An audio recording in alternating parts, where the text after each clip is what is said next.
crazy though is opening the show Rings of Power with how like the actual well, that's not how it ends, but that's one of the endings of the Lord It's of the one of the Rings, right? big moments. Yes, and it's one of the wokest moments of Lord of the Rings as well. It's Like, true. Whoa. Well, you and I, as we discussed in the post show after She-Hulk yesterday, that is almost the wokest moment. But then, did you know that in the first episode of Rings of Power, Galadriel kills an ice troll, which by herself. Frodo couldn't do by herself. Frodo couldn't do. Gimli couldn't do. Legolas couldn't do. Aragorn, the one true king, couldn't do. Gandalf couldn't do.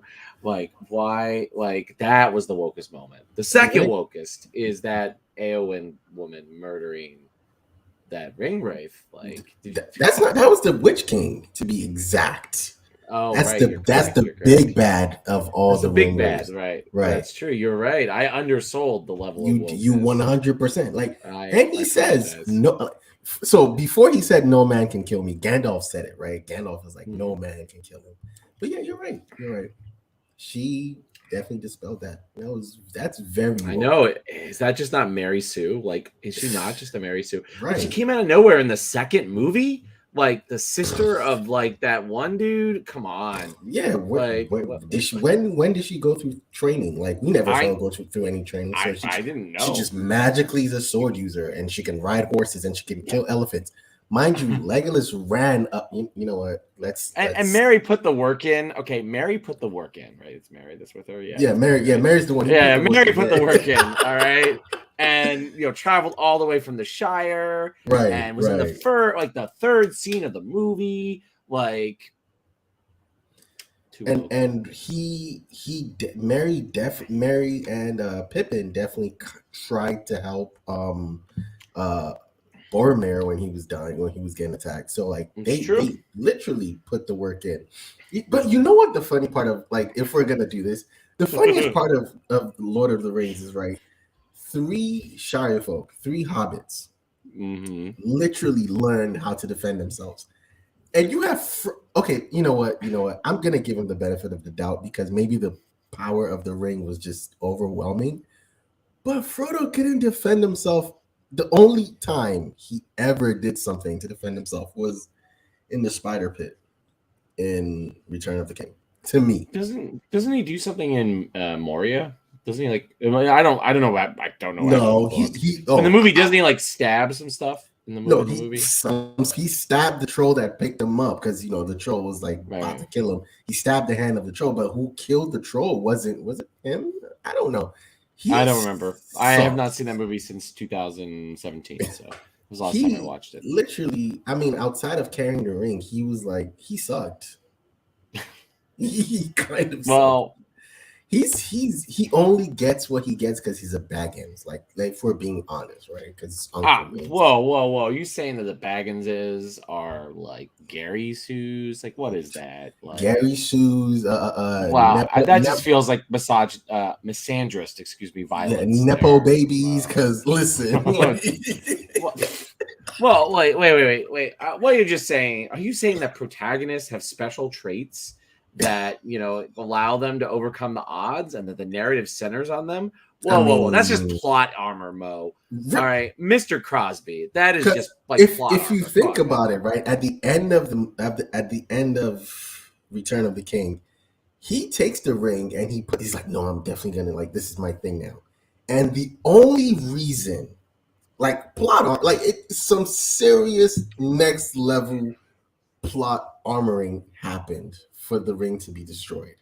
Like, it's the most next level of next level events, if we're being very honest. Like, and you know what the craziest thing about the ring, and it took like 45 minutes for the ring to fall into the lava. Like, I remember that. There's a lot of that, like, so in many ways the nonsensical slow motion that's in Rings of Power is in many ways a spiritual successor to the nonsensical slow motion that is in the Peter Jackson trilogy. Listen, because it first shows up when Boromir dies, right? Yes.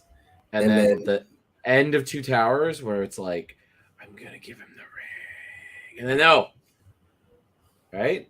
Is there other slow motion in that movie? Oh yeah. Oh, let me give you one. This is the best one. When Aragorn fell into the water, right? He comes back up. He rides all the way to Helm's Deep, and he opens the doors, and he slow-mo action like protagonist, hair waving, walks in. Like seriously.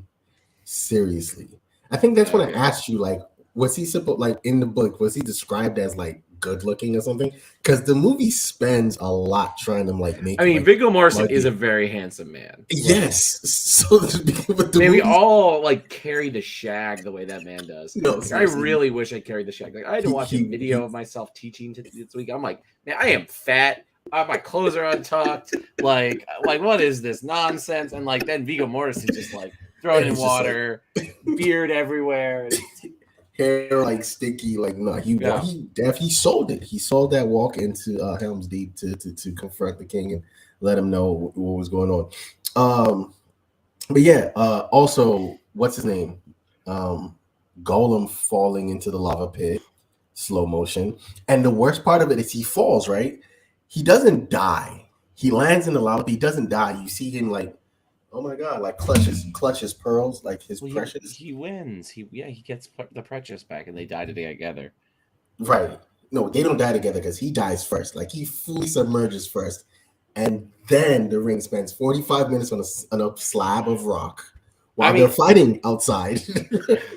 It's still not as bad as like when they get reunited at the end after the eagles save on the butterflies on the bed. The yes, it's just like oh my god, it's like on the bed. My god, come on, it's just like Peter.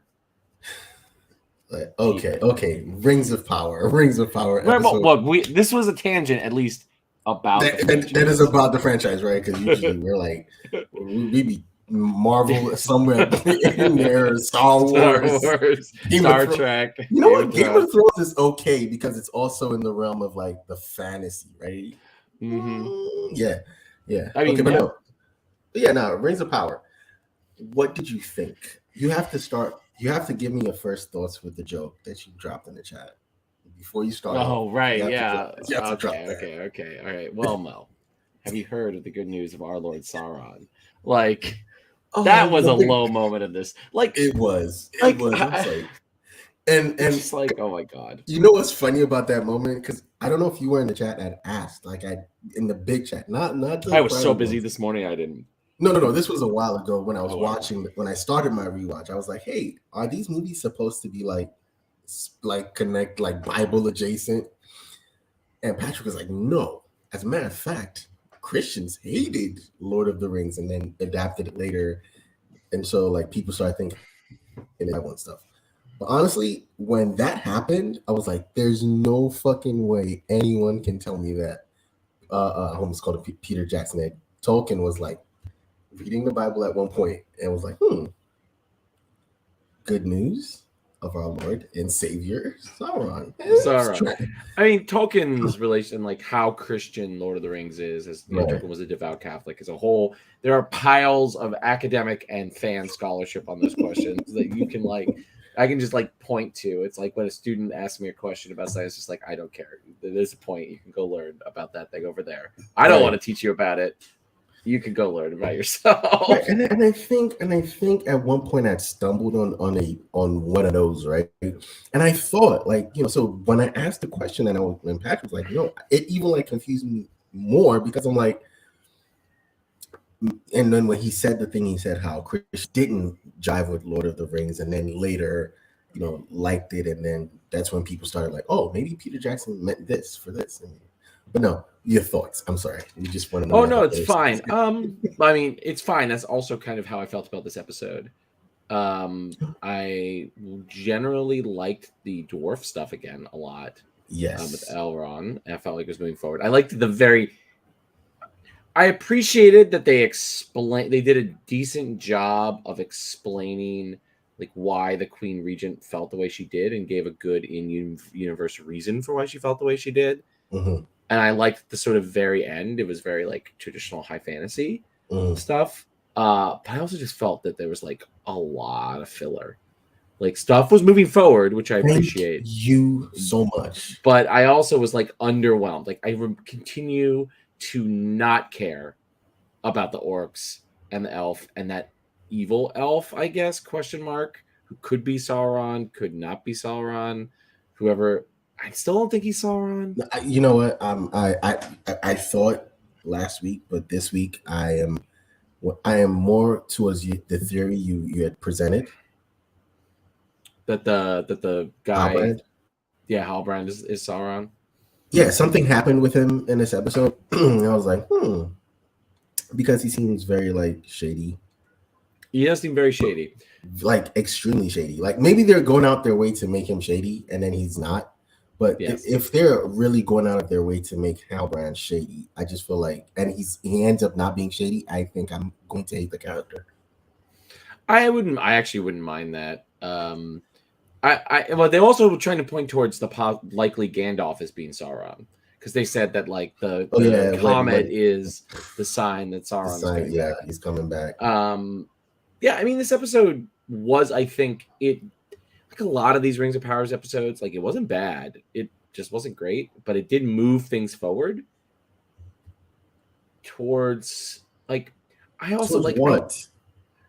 Towards Two Towers again. Like it's just like that's what's gonna happen.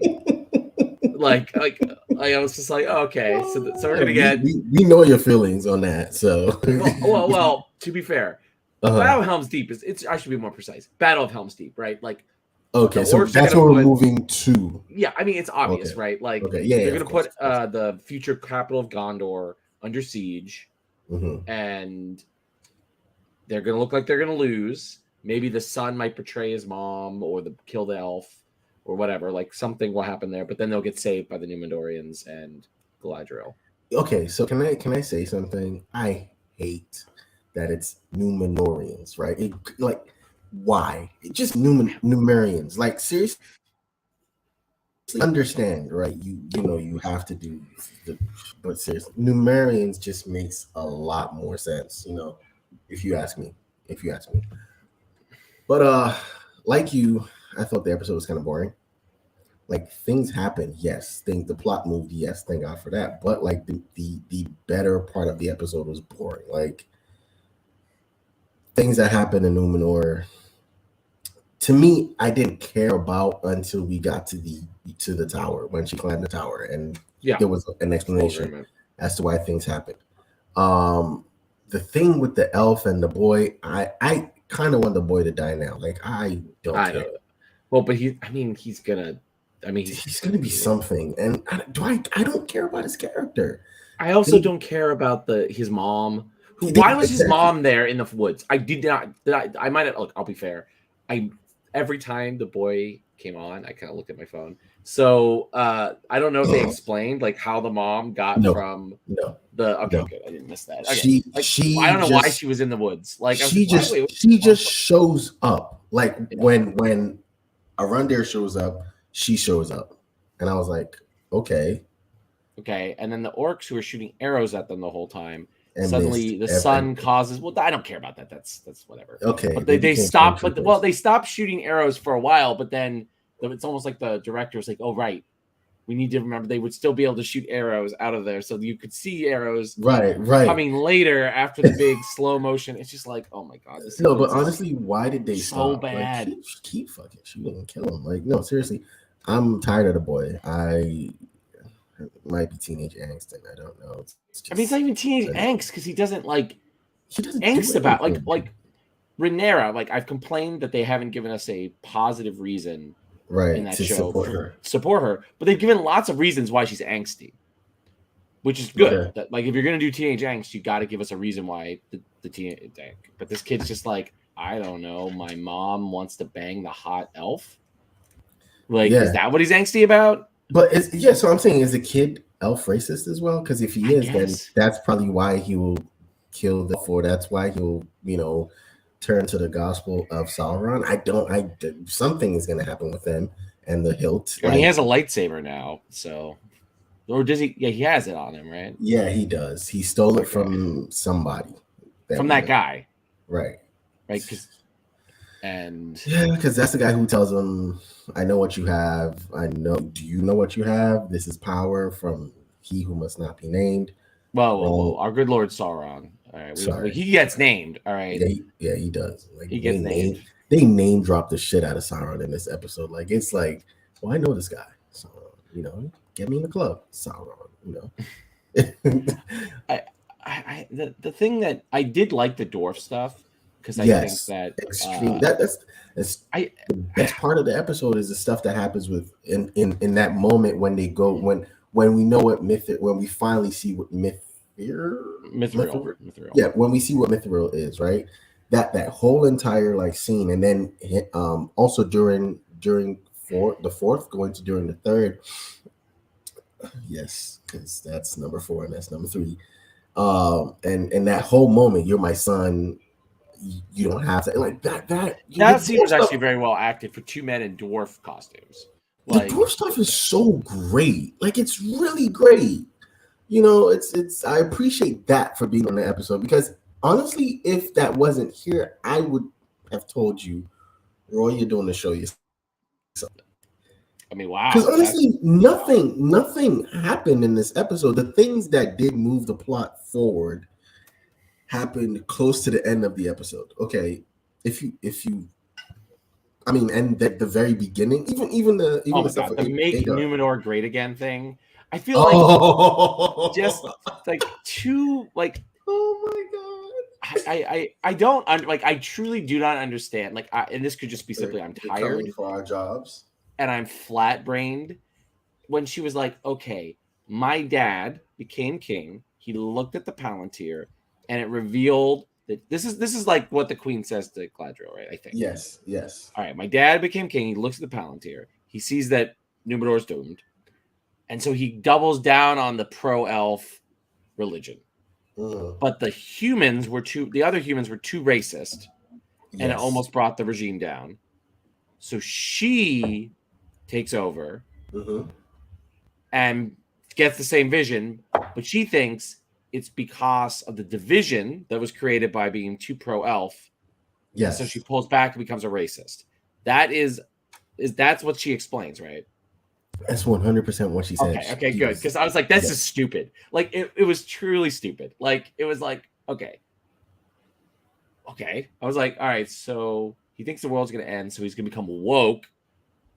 But he starts to go broke, and she needs to save him by going all MAGA. Or I hate manga? Make Numenor great again. Manga?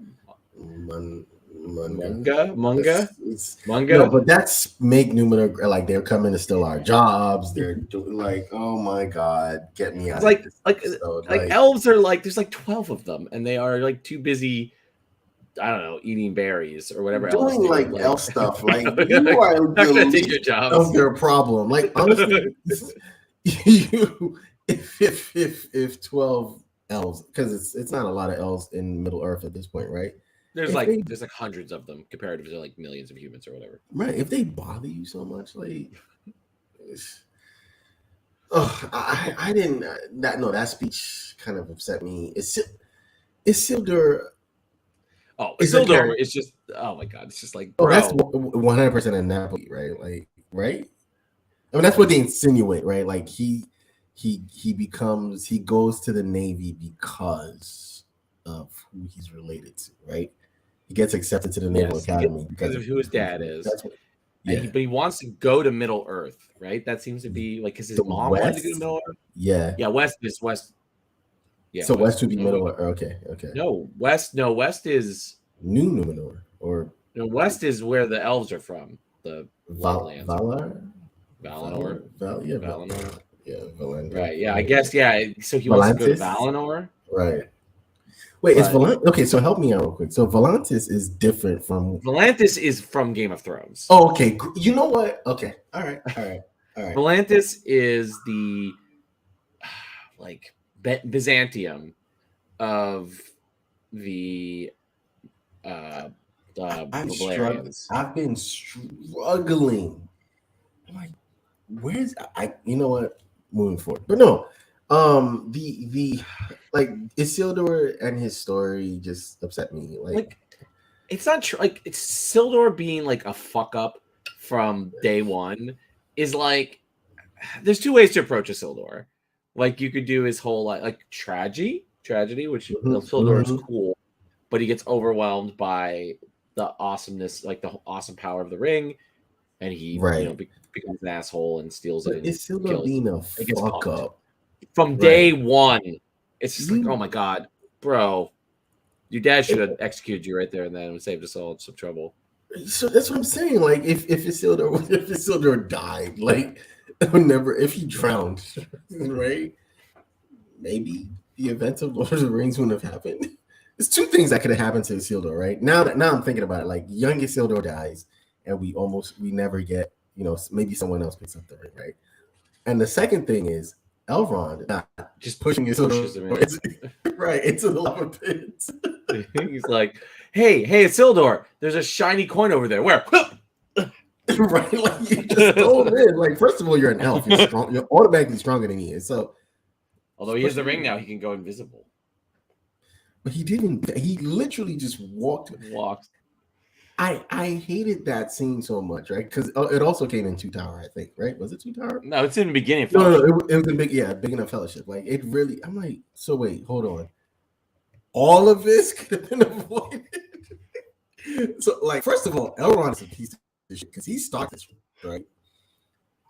He makes the first couple of rings, and he and his mentor. Well, that other guy make the first couple of rings, yeah. Right. So that guy who manipulates him in the middle of the beginning part of the movie or show.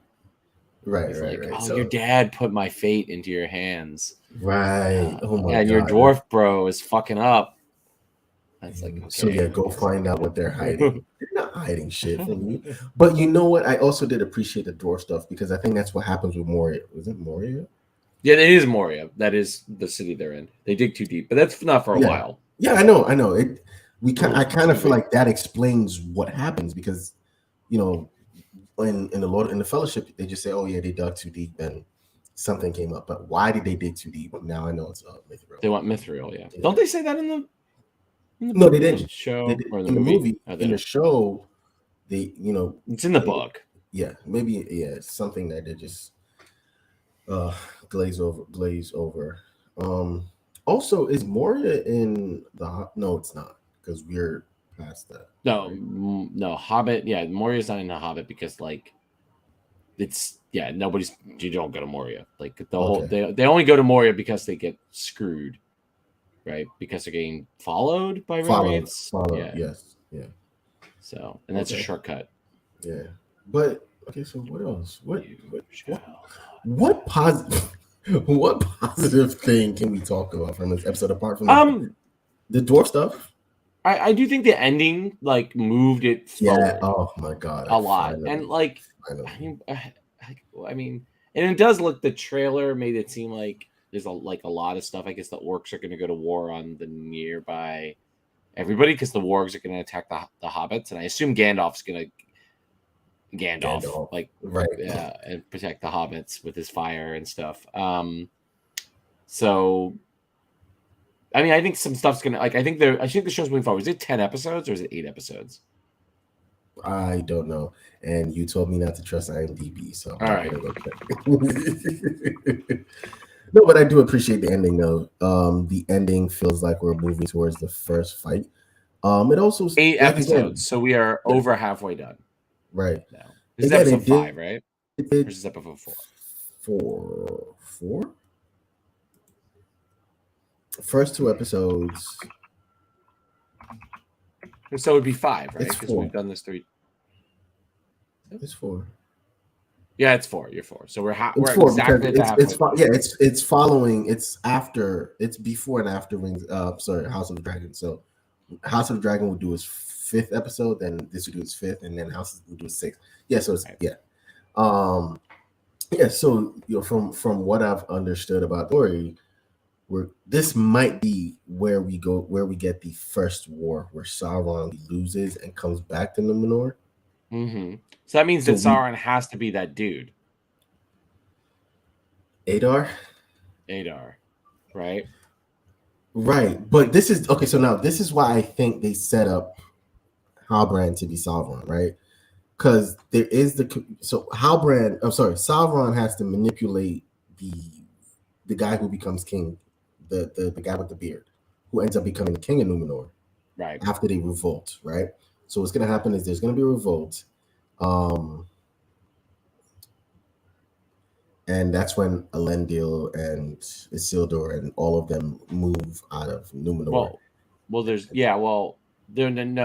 Yes, but so the Queen Regent's gonna die, Oh, possibly so in a she fight, right? dies. Yes. Huh. Or I don't think the Queen Regent even exists in like the original text. Right, because it's Beard Man becomes king, right. and then Brings they back win the Sauron. Yeah. right brings back Sauron because they just like kick Sauron's ass and they Right. run They off. just overwhelm them, right? And Right, Orcs yeah. run away, everything. They bring Sauron back. And Back. as Sauron as his prisoner Mm-hmm. starts to Corrupt them. Yeah. And he's like, bro, you wanna do some human sacrifices, cut down the tree the gods gave you. And then like while that happens, then Isildur and his dad are like, no, we're out. Oh, okay. So it wasn't like a revolution. It was just like, oh, well, it's kind of like it's more of a like revolution by getting your ass out of there. Okay. And then they moved to Middle Earth. So then we might not see that war where Sauron loses in this season. I mean, if they're gonna go all the way, you think that's gonna be it? Well, if the show is gonna go all the way to like Isildur getting the ring, there's a lot of stuff that has to happen. So that could happen this war, and then the second season could be about the destruction of Numenor, because they also then need to found Gondor. They need to be Gondorians for a while, right? Before and then Sauron has to launch a huge war that there's like multiple battles of, right?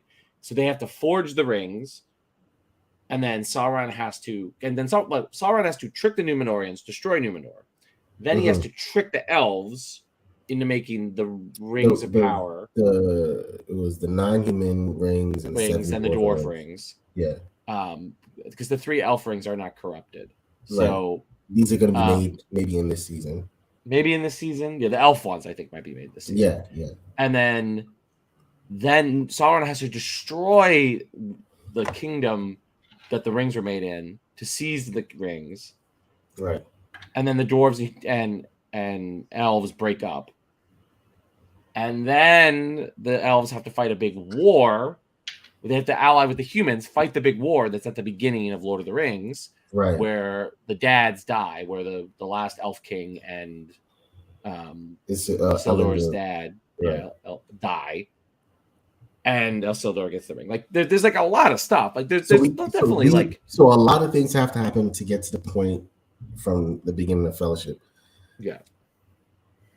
So we have to have a big. I'm begging. Like we have to have a big battle in this season, right? So there's going to be. I mean, they've set it up. It's like slapping you in the face that they're going to do a big battle. So then maybe this is the war because maybe the Queen Regent dies during this, and then he becomes king, right? Right? Yep. I guess that is what would happen. Right, and so that's what they're setting up. Because then if she does die. Well, and Beardman being like Lord Maga makes sense, right? If that he's easily corrupted by like Sauron being like, yeah, man, you like Trump? Well, what about the devil? And it's just like, wow, okay. Like, let's just start sacrificing people. Yeah, so that does make sense for all of these things to happen. I think dies. So yeah, it will happen. It has to happen. I just don't know that guy Gandalf and the because he's yet to. Has he spoken?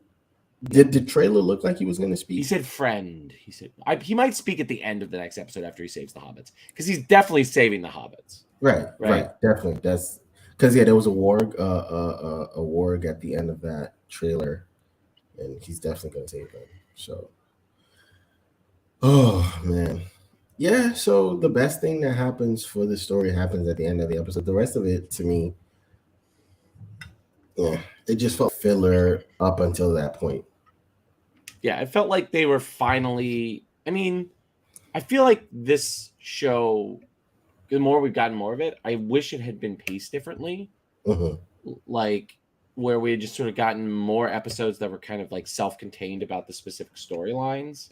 Right. Or sort of there could be a Galadriel episode, there could be an Elrond episode, and they alternate.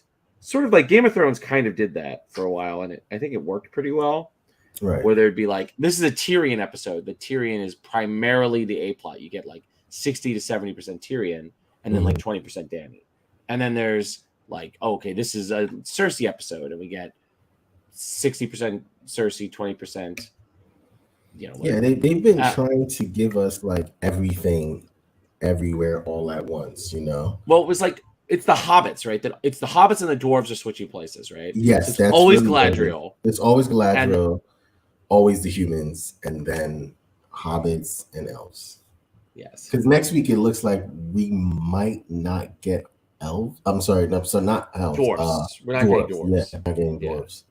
We're getting even though, like, even though I like what they set up in this week's episode with, he might be tricking you. Like, that is way more interesting than I'm not like then seeing Gandalf, you shall not pass. Yeah. Well, becoming the Hobbit man. Like, it's like the Hobbits really like this guy. Friend of the Hobbit, right. Anyways. I mean, the Hobbits just feel like they're contractually obligated to appear. At this point. It's just like, it's like, what the hell are these Hobbits doing? Like the proto-Hobbits, because not even like Hobbits, I guess. Hobbits, right? Because like I guess two versions of Hobbits. There's multiple, but the big ones are there's the Swamp Hobbits that Smeagol is from. Yeah. And then there's the Hobbits, then there's the Hill Hobbits that Frodo's descended from. Right. I imagine maybe I have a feeling that the Hobbits that Gandalf is hanging out with are going to be like the founders of the Shire. That's what I think is going to end up. Shire folk, right? Yeah. Which should be interesting. It should be interesting to look at. See, but the Shire is just boring. It's like, okay, you founded the Shire. Cool. Go off and live in peace and Hobbit harmony for centuries until Bilbo screws it all up by going on. Is it his fault? Again, I don't blame any Hobbit for anything. I feel like the Hobbits should, at this point, anything that happens in Middle Earth, the Hobbits should be part of like the governorship well, they get kind of like soft colonized by Gondor, so right. But I just feel like after Lord of the Rings, I just feel like because it's all Elrond's fault. It is all Elrond's fault. But if Bilbo had just been like, my adventure will be going to Bree, having some beers, and going back home. True. It would have just the ring would have just been sitting in going my precious for like thousands of more years. But instead he's like, you know what? I gotta go. It's so crazy though that Golem, or what's his name? Yeah, Golem. Smeagol is so corrupted by the ring, but not like super corrupted that he wants to take it back. Like it's like he's corrupted by the ring, but it's like the ring is not pulling him towards Sauron. Sauron, yeah. Well, where like Frodo did Smeagol ever put it on? I don't think we. I mean, he put it on in the sense of like Gandalf describes him putting it on in the book, like, but not necessarily as when he was Smeagol, right? Because that's how he like literally alienated all his friends and family, right? So interesting, because he's like, because he was a sneaky little hobbitses when he was like spying on everybody and being a giant dick. He's like, I know you're screwing Mary, John. Give me more fish. John's like, God damn it! And then he's Mary, now, and it's just like, oh my god. Did we miss anything so far from this week? I would say we did. So it's Maga, then the orc boss, and then dwarves, then Galadriel, then some stuff about the human dude, the beard human man, the younger beard human, who might be Sauron. Right. Then Galadriel escapes, more dwarf, the dwarf mine collapse. Then Galadriel and the Queen talk. Then the elf saves the boy. Somewhere in there, the boy goes off to the village in that terrible action scene where he just hides in the wreckage and just keeps going until he hides in the well. And I'm like, these like orcs are dumb. Yes, that is their thing. But come on. Like, I know. I mean, dumb, but come on. Look, the thing about orcs, to me, is orcs either work as originally Tolkien wrote them as completely dispensable evil creatures, or you do the whole like flip reverse. Yes, stormtroopers. The flip reversal is like really orcs are misunderstood. They're a metaphor for colonized people, like all this kind of stuff. You can do those two things to me. Right. The more you go towards the middle, where you try to like humanize the orcs, but they're still really evil, that's where I'm like, no. You either lean in, you go either way. Right. Either orcs are not actually evil and they're just misunderstood and we're all racists. I could buy that storyline. That sounds interesting. Or orcs are evil. Cool. I've been reading that my entire life. Right. If you do the middle, you just being like, what are you doing here? Like, you're still doing the same tropes, but you like, they're human. So why are you doing those tropes? Like, why are you massacring them? If they're and the show suffers from that. Like, it's like, I don't know. Because aren't they in this show? They're like disciples of maybe Sauron. Oh, that elf man. Of the half elf, half amazing guy. Oh, I don't know. This episode was something. It was, yeah. Well, the internet, like the chatter, made it sound like this was like a big turning point. I think honestly, it was the end of the episode. If we're being it was the leaves falling. It was the queen finally making that speech. Oh God! Like, but to be very honest, I'm happy we're leaving Numenor. I know, Numenor looks good. It looks great. It does. It's beautiful. But I'm kind of, nothing happened in Numenor. Like the funniest thing of the entire show happens in Numenor. Oh, it's a map. It's not just a situation. Like, no. The funniest thing is that man's like Jehovah's Witness speech that he gives the boy at the end. Where it's just like, oh man, it's like, oh, we're both marked, young one. Have you heard of our good Lord Sauron? It's like, you know what? Now you're just saying this is why the elves oppressed you for thousands of years. If like things turn sideways, you're like, you know what? Sauron time. Right. It's like, right. Oh, okay. Now I get why that. In the first episode, the elves didn't do a good job explaining why they oppressed you for 1,000 years, but now they do, because like Sauron starts massacring. You're like, you know what? Sauron's cool. Right. Like, he's not killing people. Anyway, again, so that's it then. We're done the episode. That was we are mostly. And yeah, it was pretty quick. I mean, this episode was also kind of, it was like, what's the best way to think about this? I think it showed the show is struggling to find forward momentum while also building up the characters that it wants to build up, I think. And I think that they did I think the show's not accentuating what's working. I mean, how could they know, right? That's also a question. Like, you know what I mean? Like, they know that the dwarf scenes are working the best until now, right? Like, now they can. Right, yeah, now it's out there. Feedback is coming in. Okay, we need more dwarves in season 2. More dwarves in season 2. Less hobbitses, because if we go back to Lord of the Rings, what made a lot of the movie bearable was Gimli and Legolas, like that friendship, that dwarf elf thing that they having, that beef. Oh wait, it's a freaking battle. People are dying, but you're counting your kills. Like, that's that was something. That was fun. It was and on the show you have that, or some sort of that, with Elrond and Durin the Fourth. Yep, and they have decent chemistry, and the actress who plays Durin's wife is good. She was good in this episode. Oh my god, she's amazing. I think what this suffers from, and this is something that I think House of Dragon also suffers from, is it doesn't have the fellowship of the ring.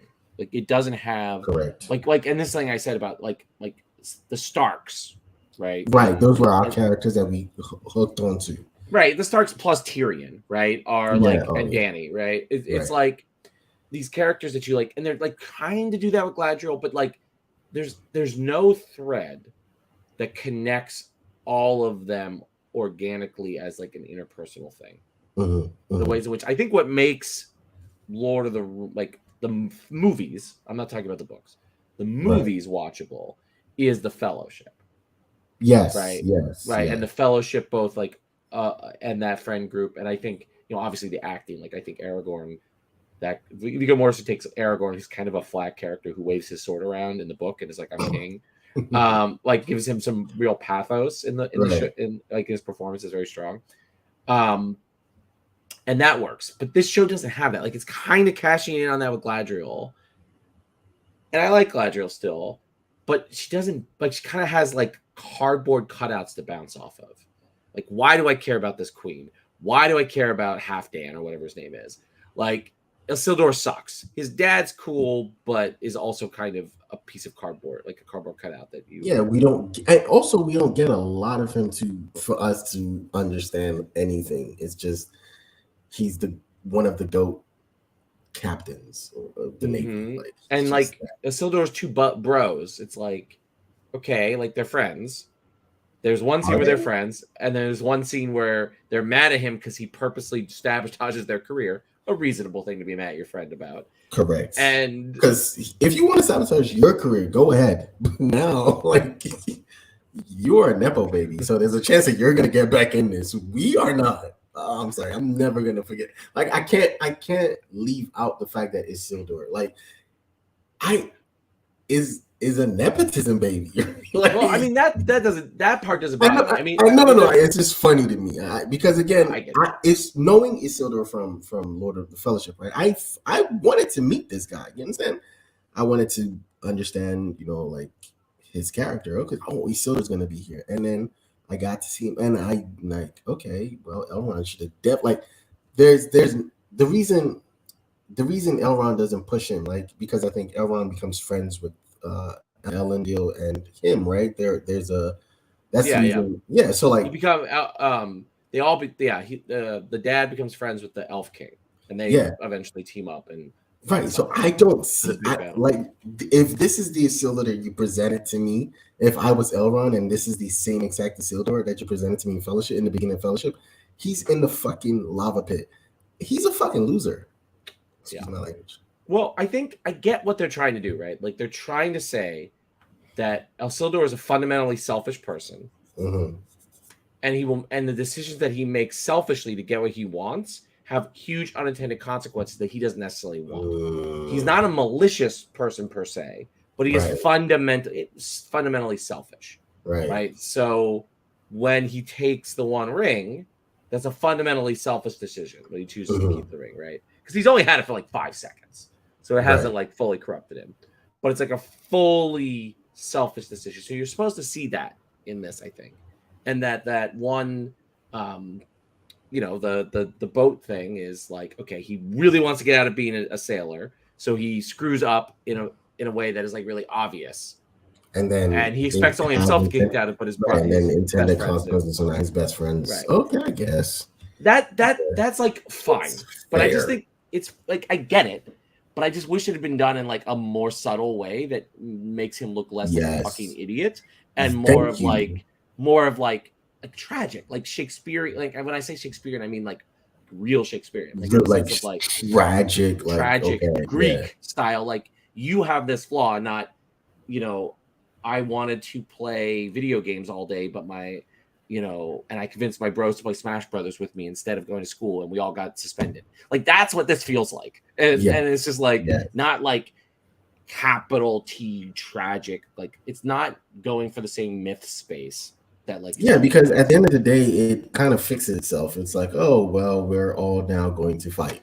Like it's not like, okay, this big thing happens and there's consequences. Like, okay, the consequences are you kicked out, but okay, it fixes itself because you're gonna go like in the end. You know what? I'll give Isildur one more episode or two, rather, because I don't know. I mean, I'm gonna give him 4 more, and then we'll see what happens at the end of Lord of the Rings. Right. Okay. Then I think we'll have to assess. Like, right. I mean, I think I like Lord of the Rings. I like Tolkien fandom, but I'm definitely not as invested. That was not like I'm not Patrick. Who hopefully maybe we can get on maybe the last episode of the season. It would be cool. Yeah, I have Patrick. Yeah, we need like because we've been killing. He's loved every episode, which is great. Like, and I'm really happy for Patrick. Right. Like I mean that with true. No. I am because this is the one. This is the one. Like, okay, Game of Thrones. Like Patrick is, as a Marvel fan, has not found his footing in She-Hulk, and this is the one that he's like, you know what? This is everything I've always wanted. He was so excited to see Numenor. You know, he's been excited to go into this world. And, you know, this is, again, after watching the Lord of the Rings, the first 2 episodes make sense to me. But, like, now, like, I'm, like, in here now, right? I'm like, ugh. Give me, I'm not Patrick, but I want to feel what he's feeling. So give me something. Yeah. You know, it's a difference. And it's not, I'm not up there. Yeah. But I like for me personally, like, yeah, I'm closer to you here where like this is a show I could give up. You know, after the first season. Yeah, we're gonna finish this. yeah, I agree 100%. And in a way which like no matter whether or not like we are in the last episode of House of the Dragon and I'm fucked up out of my mind and took the Monday off work and I'm like insane and raving about Targaryens and nipples on a breastplate and you gotta let that 7 and 10 and all this like Martin stuff. I will still watch the second season of House of Dragon, no matter like it's just like I just can't not. It's like House of Dragon problem. Clears, and it's just too much. Too much of my life. I think it lives in my head. No, but House of the Dragon is actually the more superior show here. It's maybe with acting. Definitely with acting. I think that's. I can watch. I can watch House of the Dragons because I can tolerate, even though the story might suck at some points, but I can tolerate that because I mean, Rhaenyra kills everything she does. Right. Mm-hmm. Viserys has upped his acting has been upped every episode. You have Alicent, who's like Otto has also been excellent. So like we're getting like characters or actors like really chewing up the content. This is not been, and I wanted this to be that. I thought I was gonna get that with this, and even as good as the dwarf and elf thing have been, I think the dwarf Durin is the better of the two. His wife is the better of the three. It's and all 3 of them together don't feel like Gimli, like even though it's a totally different like thing. They don't feel I know what you mean. Like So it's unfortunate. I really wanted to be head over heels on this over the show. So well, I think like what this show didn't. I think what this show, what I think, like on a structural like how to create a TV show level, I think Rings of Power went for spectacle. Oh yeah. Like, because it's so beautiful. Like, I mean, we haven't really talked about that, I think, the last couple of ones. But this episode was really beautiful. Gorgeous, yes. And that, like, the scene with the petals and was just, like, really beautiful. Yeah. And even the slow motion, like, dark fight with the orcs was poorly staged fight scene, but beautifully to look at. Right. And then, like, in the imagery when they escape and the sun opens. The sun. Like, Yeah. It's like this show is a lot of spectacle. Yes. One of the things House of the Dragon learned, I think, from Game of Thrones is that you can get away with a lot of stuff if you have really good actors who want to chew the scenery. 100%. And like Game of Thrones cashed that check throughout a lot of its run up to the point where just the wheels came off and everyone had chewed all the scenery and there was nothing left over. Correct. House of the Dragon is nowhere near that. They've rebuilt this. They had over the last 5 years, 4 years, they've rebuilt the scenery and patched things up. And, we'll see if they can do it. But it carried, as you said, Rhaenyra, all these actors are carrying, but there's no one as strong as the weakest link in the main Game of Thrones cast on this show. And like, that's not like shade. Like, it's not, it's funny. It's just not shade. I get it. Yeah. Like, Galadriel, I think, is stronger, and I think like the actor who plays Thorin and actually plays his wife are strong, but they're also in every other episode. Yes, even Elrond. I think I've really come to like the actor who plays Elrond. Okay. I think, but it's also every other episode. So it's not like, because his first scene with Galadriel, I thought that was, they played off really well against each other. Yeah, I've really come to enjoy like his characterization, which I think he's doing. I think you can see that actor becoming Agent Smith in Lord of the Rings. Yes. In a way that I think is quite good. In the same way, I think you can also see Galadriel becoming. I know it's ignoring the Mary Sue stuff we talked about, becoming what a Cate Blanchett is, right? I think they're, but none of them are as good as the Game of Thrones actors. No, and Elrond's constantly being sidelined for the Hobbit storyline, which there are no good actors. No, even Gandalf.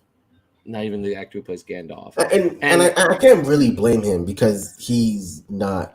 He doesn't garbage. So he has to work with what he has. Well, and I think Amazon, it could be simply that Game of Thrones, like I mean this quite seriously, that Game of Thrones ate up the availability of a lot of those actors. Yeah. Also, they did film this again in New Zealand too, right? Yes, and it's a lot of traditional New Zealanders, right? Yes, which is fine, but also like people from like one of the advantages that Game of Thrones has, right, is it films in the North Atlantic, right? Right. So you can fly Hollywood actors over. You can not just Hollywood actors, but you could just like some British character actor. So you can fly Hollywood actors and then British actors. Yeah. And this does. You have to be committed, particularly this is filmed during COVID, to go to New Zealand. Right. You have to be committed with a capital C. Right. So maybe the next season we'll have. Maybe we'll see. I mean, so I'll give the next season 2 episodes. I mean, if they do it again the same way, the first 2 episodes, I'll give this next season the first 2 episodes. But I mean, or if there is, I mean, who knows? According go woke, go broke. There could be no second season. Didn't they already announce this? They've said that they're going to do 5 seasons, but who knows if that's true? Like, after this season, they're going to watch how this season goes, and then if they have more subscribers and. I mean, I truly do not know what the metrics are. Everyone has Amazon Prime, but maybe the metric is you have to actually click on the show, because it's one thing to have Amazon Prime, right? It's one thing to have Prime Video. Like I do not know how Amazon calculates what's a successful show, what's not, compared to Netflix and right. And I don't think a lot of the Amazon Prime users, like maybe the older Amazon Prime users, know about Prime Video, because. The running joke yesterday was Thursday Night Football, right? Mm-hmm. And a lot of older folks are trying to figure out where to watch Thursday Night Football, and there are people like, "Oh, it's Prime Video," and that's so now maybe, and this makes sense as to why Amazon fought to get Thursday Night Football, because with all of the things that happen on Thursday Night Football, the game's over like 11 o'clock, right? And then you have. And then you have all the post-game stuff happens for like another 30, 45 minutes. At the end of that, you can just click. Oh, by the way, because it's something they're going to throw a commercial every time they go to commercial break. Oh, by the way, you can, once this is over, go. So was that the game that Brady looks like a walking skeleton? No, that last was he Thursday Night Football? No, Thursday was Patrick Mahomes and okay. Justin Herbert. So the Chargers in Kansas City. No, okay. Tom Brady is looking dire. That was Giselle's not home anymore. So. I know, but he's like looking dire. Yeah. Like for a man who's one of the fittest human beings in the world, he's looking like he's gonna die on the football field. She should know he's not retiring until he's done. Anyways, let's. So what's your grade for this episode? Hey, what day of the week do you do your sports show, Mo? On Tuesday. Thank you for asking. So on Tuesday, do a sports show. Appreciate that. But what's your grade for this episode? C-. I'm with you. I'm right there with you. There's no arguments. Could be better. The show has it could be so worse. Much potential. So I didn't want to say that. I didn't want to say that. The show has so much potential. It does, and I think it has a lot of unrealized potential. I think it could have a satisfying final 4 episodes. I think maybe they might be just done with the spinning setup. their wheels a little bit in the setup and move Right. forward with the Battle of Helm's Deep at home, and we'll see. But I think this show is just so hard to judge. I'll be honest with you, Mo. Like, because I'm like enjoying it in a very mid way. Yeah, the discourse around it is so toxic that I can't even like process how people talk about it. Right. And then it's also like it's like Amazon and I think there's a huge mistake for Amazon to go toe to toe with House of Dragon. Like, I just think they should have waited. But as soon as HBO announced that they were going to be like, we're going to go to war with Amazon over this, it should be like, you know what, this would be great for Christmas. And it might have been great for Christmas. It would have been perfect for Christmas because House of Dragon is over, and people want something of cold. Yeah, people are more at home on Friday. Yeah, you're gonna stay in and watch this. Also, you want something like what? Because I noticed this when Game of Thrones ended. Like, when even the people who were super jaded by Game of Thrones wanted more, right? So. Which is where I think Witcher really cashed in on that. Exactly. And that's why Witcher comes in when it comes in, right? So this could have been perfect here, right? Because I feel like Witcher hasn't always been strong, but the reason it has the following, I mean, obviously Henry Cavill, but there's also, not only do you have the Polish fandom, but the game fandom is full of lunatics and intense. So, and a bunch of normal people too. Witcher 3 is one of those games like GTA that normal people have played, and it's like, oh, okay, suddenly really strong Triss opinions. Okay, where did this come from? I thought I was talking to boring algebra teacher. Maybe they'll figure it out. Maybe they'll figure it out in the Final 4, and we might have been wrong about this, and we're like, oh my god, I can't wait for season 2, or maybe. Who knows? Anyways, thank you, Roy. Thank you, Roy, for making the time. I really appreciate it. Thank you for watching. Thank you for listening. We will catch you next Friday for episode 5. Maybe a good episode that we're going to be like, oh my God, A+. Don't forget to like, subscribe, and share.